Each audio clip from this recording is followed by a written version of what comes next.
और आइए इधर आगे बढ़ते हैं। चारधाम यात्रा के दौरान केदारनाथ धाम में हेली इमरजेंसी मेडिकल सेवा एक बार फिर जीवनदाता साबित हुई है।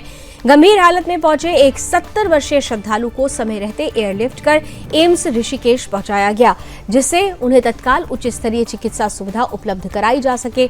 जिला आपातकालीन परिचालन केंद्र से मिली जानकारी के अनुसार स्वामी विवेकानंद चिकित्सालय केदारनाथ से दोपहर 1:40 पर सूचना मिली कि 70 वर्षीय श्रद्धालु मिथिलेश की अचानक तबीयत बिगड़ गई है।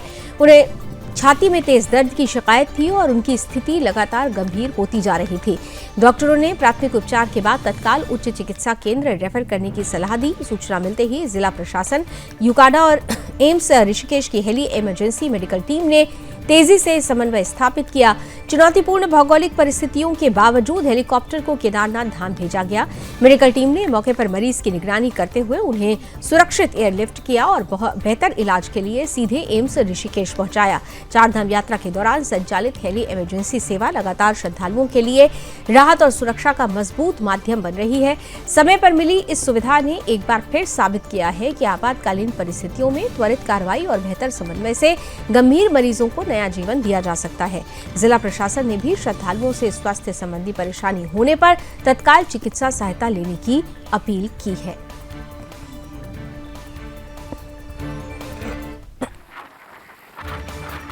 स्वामी विवेकानंद चिकित्सालय केदारनाथ धाम में एक व्यक्ति जिसका नाम मिथिलेश, उम्र 70 वर्ष, उसकी छाती में अत्यधिक दर्द होने के कारण उसकी स्थिति अत्यंत गंभीर बनी हुई है। सूचना प्राप्त होते ही जिलाधिकारी महोदय के निर्देशों में एम्स ऋषिकेश के हेली इमरजेंसी मेडिकल टीम के साथ आपसी समन्वय स्थापित करते हुए लगभग 2 बजे हेली केदारनाथ पहुंचा। उक्त बीमार व्यक्ति को एम्स ले जाया गया। यूकाडा और हेली इमरजेंसी मेडिकल टीम के माध्यम से मेडिकल टीम के अंडर ऑब्जर्वेशन में मरीज को केदारनाथ से उच्च स्तरीय इलाज के लिए एम्स ऋषिकेश भेजा गया। अभी तक लगभग 15 से अधिक मरीजों को हेली इमरजेंसी मेडिकल टीम की मदद से श्री केदारनाथ एवं यात्रा मार्ग से उच्च स्तरीय इलाज के लिए एम्स ऋषिकेश भेजा गया। इधर उधम सिंह नगर के खटीमा में स्लाइटर हाउस के टेंडर को लेकर विवाद गहराता नजर आ रहा है। स्थानीय लोगों ने टेंडर प्रक्रिया में गंभीर अनियमितताओं का आरोप लगाते हुए मौजूदा टेंडर को तत्काल रद्द करने और नई प्रक्रिया शुरू करने की मांग उठाई है। लोगों का कहना है कि टेंडर उत्तराखंड से बाहर के एक ठेकेदार को दिए जाने से स्थानीय व्यापारियों और आम जनता के हित प्रभावित होंगे। स्थानीय नागरिकों का आरोप है कि यदि बाहरी ठेकेदार के माध्यम से संचालन किया गया तो स्लाइटर हाउस से निकलने वाली अधिकांश मांस प्रदेश से बाहर भेजा जाएगा, जिससे खटीमा के लोगों को सीमित मात्रा में ही मांस उपलब्ध हो पाएगा।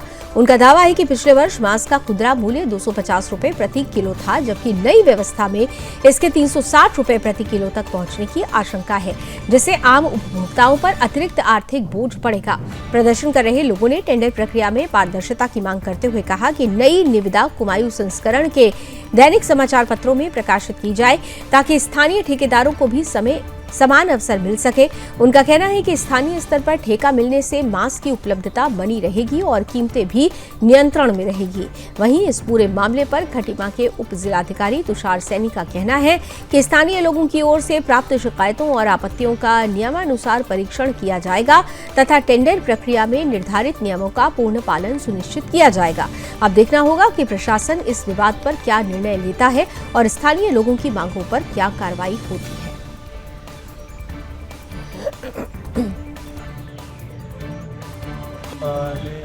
आज एक ज्ञापन दिया है जिसमें उनकी मुख्य शिकायत है कि जो मीट है वो जो स्लाइटर हाउस के माध्यम से जो मिल रहा है वो काफ़ी महंगा है। इस संबंध में नगर पालिका को उचित दिशा निर्देश दिए गए हैं और जल्दी इसमें जो विधिवत कार्रवाई है वो की जाए। देखिए, इनके द्वारा बताया गया है कि पूर्व में सहमति बनी थी और सहमति का जो है इनकी सहमति बनी थी उसका पालन नहीं किया गया है। तो जो भी इसमें है पुनः नगर पालिका को निर्देशित किया गया है कि वो पूर्व की बात जो इसमें उचित कार्रवाई है वो करें। जैसे कि अभी कुछ दिन पहले जैसे कि पूर्व में हमारे यहाँ जब मीट बिकता था तो 240-250 रुपये का रेट हुआ करता था। इन लोगों ने मीट का रेट बढ़ाया, कुछ दिन मीट बंद रहा उसमें इन लोगों ने प्रस्ताव लाओ 320 रुपये का मतलब बेचना स्टार्ट कर दिया। और इनने ये बात कही थी कि 320 से कोई भी ज़्यादा बेचेगा मीट तो उसकी दुकान का लाइसेंस निरस्त कर दिया जाएगा और उसे बंद कर दिया जाएगा। ठीक है, उसमें भी हम सहमत नहीं थे। 320 में हमारी ख्वाहिश थी कि 250 या 260 या 240 ही बिके, जो रेट हुआ करता था। उसके बाद इनने कर दिया, अब ये माहौल निकल के आया कि 1-2 दिन तो इनने बेच दिया 320। अब ये ऐसा कर रहे हैं कि 360, 400, और अगर कोई जा रहा तो उससे मनमानी कर रहे हैं, तुम्हें जो कर मिले करना है कर लो। अब इनकी ये ऐसे बयान आ रहा है व्यापारियों पे। हमारी ख्वाहिश ये है, हमें मीट की ज़रूरत नहीं है, ठीक है, ना कटे मीट, लेकिन मीट 240 बेचे, गरीब आदमी खाएगा क्या? मेन समस्या गरीब आदमियों की है, गरीब लोगों की समस्या सबसे ज़्यादा है। हमारे यहाँ 80% लोग लेबर कास्ट के लोग हैं जो बेचारे लेबरी करके रोज़ की मजदूरी करके अपना घर पालते हैं। और हम चाहते हैं कि 240-250 रुपये का रेट हो, 320 का भी रेट ना हो।